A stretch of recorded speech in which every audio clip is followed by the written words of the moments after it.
શ્રી ગોકુલેશો જયતી શ્રી ગોકુલનાથજીના ઘરના સર્વે સેવક વૈષ્ણવોના આત્મકલ્યાણના પ્રયાસોમાં રત એવા શ્રી ચતુર્થ પીઠાધીશ્વર પરમ પૂજ્ય શ્રી ગુરુચરણ શ્રી દેવકીનંદન આચાર્ય શ્રીથી આજે આ અનુસાર આશીર્વચન આપણને પ્રાપ્ત થાય છે.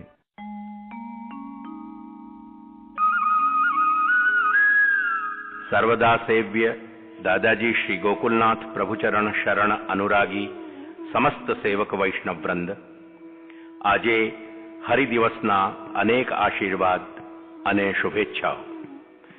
સર્વદા સેવ્ય શ્રી દાદાજી પોતાના શ્રી ચરણારવિંદમાં અનુરક્ત બધા જ સેવક વૈષ્ણવોને પોતાના શ્રી ચરણારવિંદની અનન્યતા, નિજ સ્વરૂપની અનન્ય સ્વરૂપાસક્તિ તેમજ મહાપ્રભુ શ્રીમદ વલ્લભાચાર્ય ચરણની વાણીની દૃઢ નિષ્ઠા, સ્પષ્ટ બોધ અને ગંભીર સમજૂતીથી પરિપૂર્ણ કરે.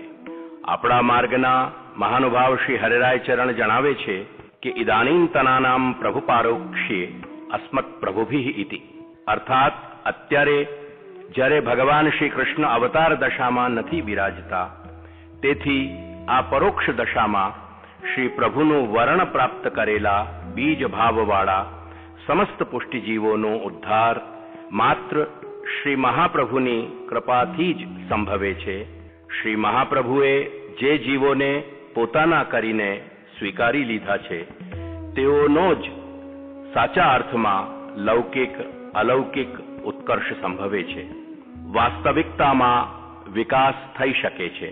આવો શ્રી ગોકુલનાથજીના ઘરના આપણે સમસ્ત જીવો પતિવ્રતા પતિ શ્રી મહાપ્રભુ, ઉભય શ્રી પ્રભુચરણ અને તાતતણું પ્રતિબિંબ શ્રી દાદાજીના શ્રી ચરણારવિંદમાં દૃઢ મતિ, ગતિ અને રતિ કેળવતા પારલૌકિક ઐહિક દાનકૃત આ સ્વરૂપોની વાણીની ઊંડી સમજ મેળવવાનો સંકલ્પ લઈએ આજે હરિદિવસમાં, કે જેથી પુષ્ટિપથ પર આપણી પ્રગતિ શ્રી મહાપ્રભુને ઇષ્ટ, શ્રી મહાપ્રભુને મનગમતા પ્રકારે સંભવ થઈ જાય.